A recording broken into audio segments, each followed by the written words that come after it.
अखिलेश और मोहिबुल्लाह ने आजम खां की पत्नी तजीन फातिमा से करीब आधे घंटे तक बातचीत की। देव दीपावली महोत्सव 15 नवंबर को होगा। 1,11,111 दीपों का दीपदान। प्राचीन सिद्धपीठ श्री गिलहराज हनुमान मंदिर अचलताल पर 19वां देव दीपावली महोत्सव 15 नवंबर को मनाया जाएगा।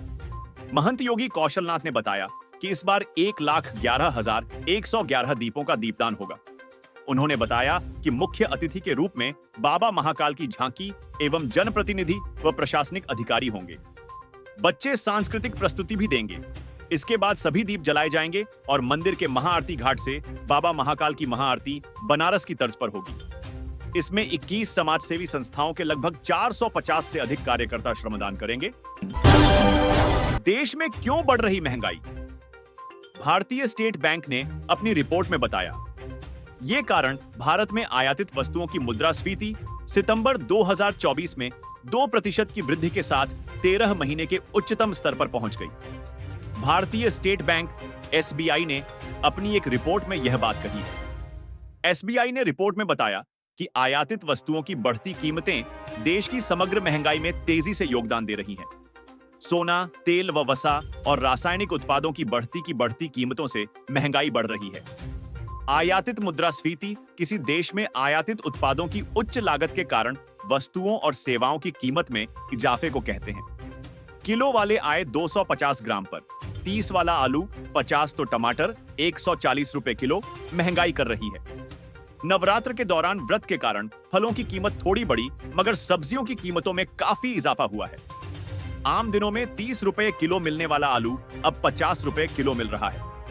खुदरा बाजार में लौकी के अलावा कोई भी सब्जी 80 रुपए प्रति किलो से कम नहीं है।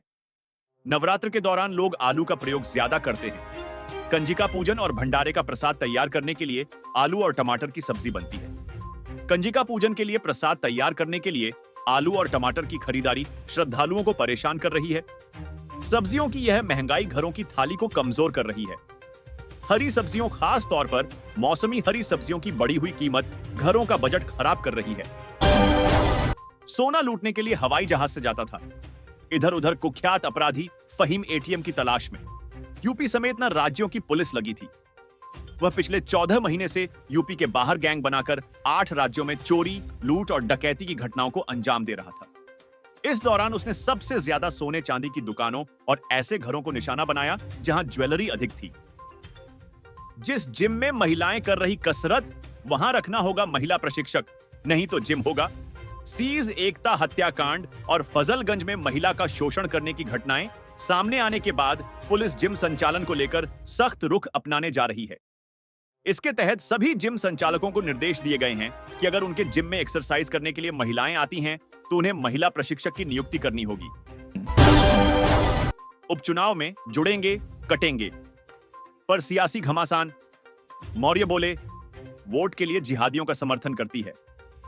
सपा उत्तर प्रदेश विधानसभा उपचुनाव के दौरान जुड़ेंगे, कटेंगे, पर सियासी खींचतान तेज हो गई है। सपा अध्यक्ष अखिलेश यादव ने सीएम योगी के बयान बंटोगे तो कटोगे को इतिहास का सबसे खराब नारा करार दिया था। इसके जवाब में डिप्टी सीएम केशव प्रसाद मौर्य ने कहा है कि सपा वोट के लिए जिहादियों का समर्थन करती है। बसपा सुप्रीमो मायावती समेत सभी प्रमुख पार्टियों के नेता इस मुद्दे पर बयानबाजी कर चुके हैं। किशोरी को अगवा कर ट्रक में बनाया बंधक, हाथ पैर बांध दुष्कर्म। 7 घंटे बाद मिली पीड़िता सिविल लाइंस के अगवानपुर के एक मोहल्ले से शनिवार देर रात चाकू के बल पर एक किशोरी को युवक अगवा कर ले गया। आरोपी ने डीसीएम ट्रक के केबिन में उसके दुष्कर्म किया। करीब 7 घंटे बाद किशोरी हाथ पैर बंधी हालत में डीसीएम के केबिन में पड़ी मिली। पीड़िता की मां ने आरोपी के खिलाफ केस दर्ज कराने को तहरीर दी है। यमुना एक्सप्रेसवे पर निजी बस में लगी आग, यात्रियों ने कूदकर बचाई जान। सामान जला सादाबाद कोतवाली क्षेत्र के गांव मिरहावली स्थित यमुना एक्सप्रेसवे के माइलस्टोन 143 पर 3 नवंबर की देर शाम एक डबल डेकर निजी बस सीएनजी में अज्ञात कारणों से अचानक आग लग गई। आग लगते ही बस में सवार यात्रियों में चीख पुकार मच गई। कई यात्रियों ने बस से कूदकर अपनी जान बचाई। आग लगने के बाद बस बीच रास्ते में खड़ी हो गई, जिससे दोनों ओर वाहनों की लंबी लंबी लाइन लग गई। इस घटना में किसी के हताहत होने की खबर नहीं है। फंदे पर लटका मिला हाथरस निवासी विवाहिता का शव। मायके में छाया मातम 3 नवंबर की सुबह। चामड़ मोहल्ले में एक विवाहिता का शव पंखे पर लटका मिला। खबर पाकर पहुंचे मायके वालों ने दहेज के लिए हत्या करने का आरोप लगाते हुए हंगामा किया और पुलिस को खबर दे दी। हालांकि बाद में पुलिस के पहुंचने से पहले ही परिवार वालों ने शव का अंतिम संस्कार कर दिया।